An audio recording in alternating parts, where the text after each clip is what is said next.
Welcome to Canadian Justice. I'm Christine Van Gyn, and today we're discussing the future of the monarchy in Canada. On September 8th, 2022, Queen Elizabeth II passed away at her home at Balmoral, Scotland, at age 96. Upon his mother's death, Prince Charles immediately ascended to the throne to become the new king. Canada is a constitutional monarchy and one of the oldest continuing monarchies in the world. But what does the transition from the reign of Elizabeth to Charles mean for our country? What's the role of the monarch in Canada's constitution? How will the change impact Canadian institutions? And should we still have a monarchy at all? Here today to discuss this are three experts. Allan Hutchinson is a professor at Osgoode Hall. David Schneiderman is a law professor at the University of Toronto. And Ben Woodfinden is a doctoral candidate at McGill University. Thank you all so much for joining me today. Ben, I'm going to start with you about some of the procedural steps involved in the move from Elizabeth to Charles. First, when is the coronation happening? Do we know? And what is that going to involve? Well, the coronation date hasn't been announced yet, and it probably won't be for some time. When Queen Elizabeth was coronated, it was not till nearly a year, I believe, after she actually became queen that the coronation happened. So we don't have a day yet. If I had to guess, I suspect it'd probably be in the spring or maybe even the summer of next year. But that's not yet been scheduled. What we can expect from it itself, I think we can. Queen Elizabeth's coronation was the first. Of course, it was filmed that you can actually go back and watch, and I encourage any listeners to actually, if they want to, go and watch it. But that was a long time ago, right? So I suspect in many ways it's going to look quite different. But what it will still be is a kind of a spectacle, perhaps is the best way to put it. There's a lot of rituals and lots of things that go on in it. Some of them very ancient, some of them not so ancient. But it'll be it'll be must-watch viewing. I think to be honest, it'll be quite the occasion. Ben, Canadians, or most Canadians, didn't get a holiday for Queen Elizabeth's funeral. Do you think that we're going to get one for the coronation, and should we? I don't know whether I wouldn't be shocked if we did get one. As you say, it was kind of maybe in quintessential Canadian fashion. We had this kind of mixed system, right, where some provinces gave the day off, some haven't. The federal government has given federal bureaucrats the day off. If it's up to me, I think it should absolutely be a holiday. I think it's an important occasion for people to watch. But I wouldn't. I don't claim to have any insights into whether the government actually will go ahead. I suspect that with Queen Elizabeth's passing, I think the moment right now is quite raw. I think it's quite possible that the moment might be by the time the coronation actually happens, people might have stopped paying attention, to be honest. So, Professor Hutchinson, Canada has a constitutional monarchy. What exactly does that mean? What do Canadians need to know about the role of the monarch in our country? I think that people think it's important. I'm not sure that it is. The role of the monarchy doesn't seem to me significant. We have a Governor General, and of course this is seen as the representative of the King in Canada, but they're appointed by the Prime Minister, and as we know recently, they could be dismissed by the Prime Minister. I think, as Ben said, it's a spectacle. It's symbolic. Symbols are not unimportant, but as far as I'm concerned, that's it. It is a spectacle. People like spectacles, and we should enjoy it. I'm okay with that, but I don't think there's any great significance for our Constitution. After all, in 2022, it seems to me startling in a democracy that the head of state, one, isn't a Canadian, and two, it happens to be someone who was just the son of the one before. I mean, it's like me saying, well, when I stop being a law professor at Osgoode, I'm going to get my son to take over. Clearly, that would be ludicrous. David, anything you want to add to that, David? We've got about 50 seconds left. What do you think of the role of the monarch in Canada? Sure. I agree with Allan that in a modern multicultural operative democracy, it's inappropriate to have a hereditary monarchy, a particular family breeding successors to be our head of state, admittedly a symbolic role. But nevertheless, symbolically, our head of state. Ben didn't mention that the coronation ceremony provides religious sanction by the Church of England, the Queen, and now the King will serve as head of the Church of England. No Roman Catholic will be able to serve as monarch, although the monarchy was modernized in 2013, so the members of the royal family can marry Roman Catholics. David, we've got to go to break, but we'll be right back.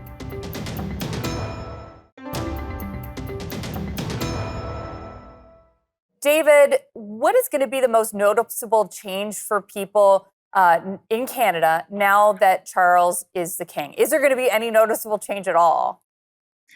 I can't imagine there'll be much of a noticeable change. Perhaps our currency will be converted, our coins, even though we're moving to a cashless society, will bear his visage, and perhaps a $20 bill. For the most part, we'll just be seeing him in the newspapers, tabloids, and some news shows. We'll probably be seeing more of William and Kate as well, because Charles, I think, well understands that he's not as popular as his mother.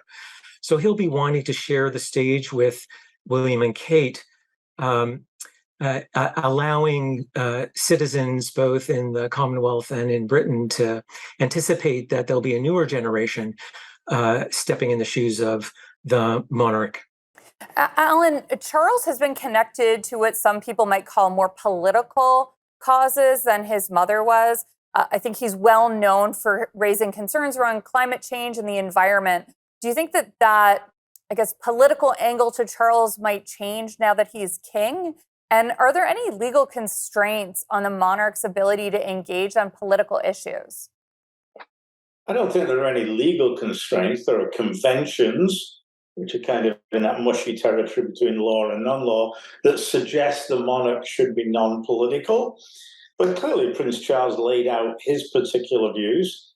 Now, I don't think these are objectionable views, but my sense would be, let's keep it to symbol and spectacle. We really don't need advice from people like with a background of Prince Charles. We're hereditary, incredibly privileged from a particular part of society. We're pluralistic. So I think that he'll probably be quiet for a while. After that, it's not clear. And I agree with David that he'll utilize the celebrity of his children to benefit him. Yes, his children, who I imagine are more popular than he is. His mother was more popular than he was. Ben, any sense of polling information on the popularity of the monarchy in Canada right now? How do people feel about the monarchy in general? How do they feel about the different people involved in it? And does that matter? To be honest, I don't think it matters too much. I suspect the kind of I think polls generally show that if Canadians were to kind of redesign the system from scratch, I'm sure very few people would actually pick the system we have. They wouldn't structure it exactly as we do. But there are also, I think it's also quite clear that there's very little appetite to actually do anything about it. And I think, to be honest, that's probably, I actually think that's a feature and not a bug of the way that monarchy currently works in Canada. I think the kind of general kind of ambivalence and apathy people have towards it is actually quite a healthy attitude to have towards a monarch. And if anything, of course, people are wondering, how is Charles going to fill, how is King Charles going to fill Queen Elizabeth's shoes?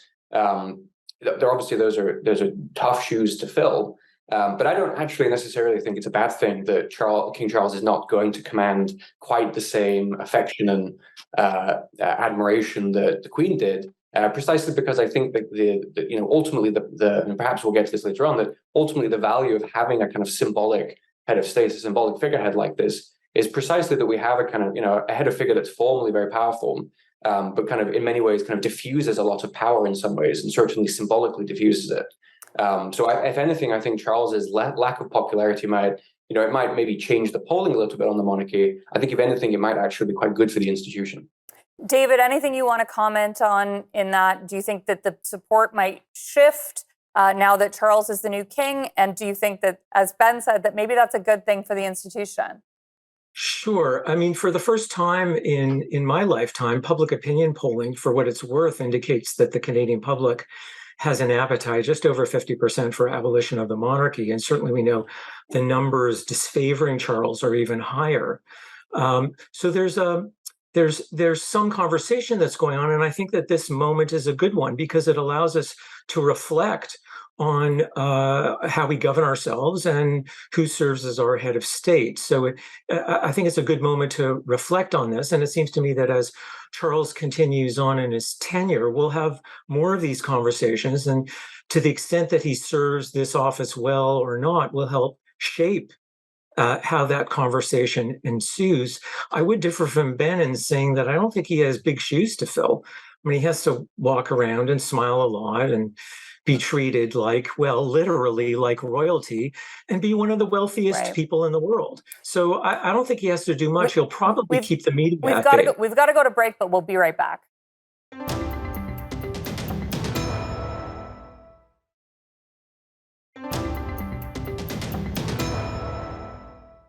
Welcome back to Canadian Justice, where we are discussing the future of the monarchy. Now, Ben, you and I, we probably disagree on our views on the monarchy. I have my own personal views. They're not representative of the organization I work for. But you might call me maybe a small R Republican, not so passionate that I'd call myself an abolitionist. But I don't really see a whole lot of value in a constitutional monarchy. Now, I don't want anyone to interpret this on a comment on the Queen personally. I don't know her, but she seemed like a nice person, and she performed her role with a lot of dignity. But that doesn't make me personally see value in the role itself. So, Ben, give me your best sales pitch on why Canada should have a monarchy. And let's put aside for a minute the challenges of getting rid of it. What is the value in it as an institution? Sure. Well, the case I think there's a couple of arguments you can make for keeping the monarchy. Some of them, I think, I happen to think that kind of the culture and the tradition that the monarchy represents, the kind of continuity of it, is important. But I actually think the strong argument for the monarchy, and one that I think doesn't require you to become, some sort of ultra monarchist or some royal watcher to actually embrace, is precisely that having this formal head of state, that has this sovereign, right, that wields this immense power that they're actually not able to wield. I actually think it's a very kind of accidentally, it's a very important check on power, precisely because as we've been discussing in or earlier on, it's a symbolic role, right? There's a lot of symbolism that goes into the role. Well, depriving our actual, the real person that's in charge, obviously, is the prime minister in many practical ways. Depriving the prime minister of the kind of symbolic power of a head of state in the way that, say, a kind of an elected president has, like an American president, for example, I actually think is an important check on their power, because it denies the person actually wielding the power to kind of claim a kind of symbolic representation of the nation.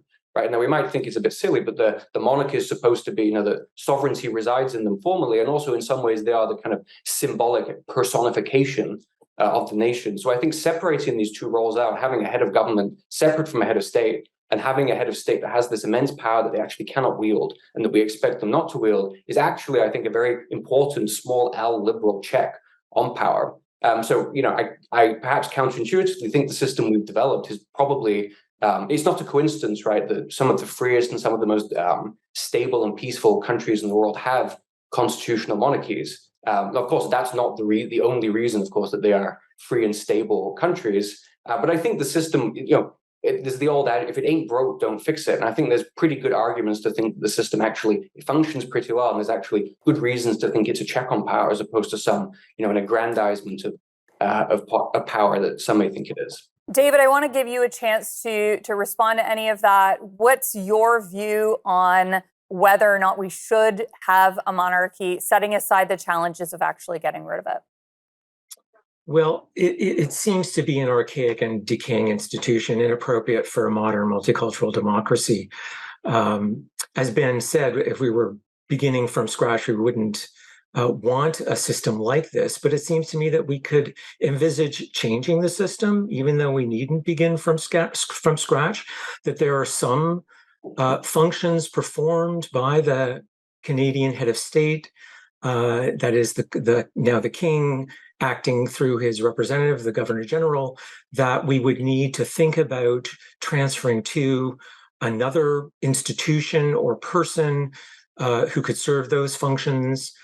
having to do, for instance, with dissolution of parliament or prorogation of parliament, summoning the prime minister to organize a government. And so we could envisage doing that, as have other states, or we could write it down in some detail. It seems to me there's nothing standing in the way of codifying many of the customs that we've developed over time. So it seems to me that the Crown really has no power. It's not like it's holding it in reserve. It has no power. There would be a constitutional crisis if the British monarch or his representative interfered in Canadian affairs outside of those few little moments, right, when discretion can be exercised by the Crown. So it seems to me that we could pretty easily do away with it, replace it with something else. It may not be so easy procedurally or politically if we're still at about 50%. When we come back from this commercial break, Allan, I want to ask you about what the procedure for actually changing our constitution and removing the monarchy, what that looks like. We will be right back.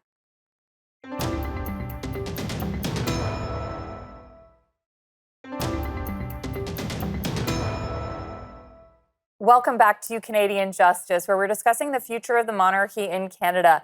Now, in the last segment, we talked about whether or not the monarchy should still exist in Canada at all. But now let's turn to the actual challenges of abolition. Allan, what would the process be for abolishing the monarchy in Canada, and how difficult would it be?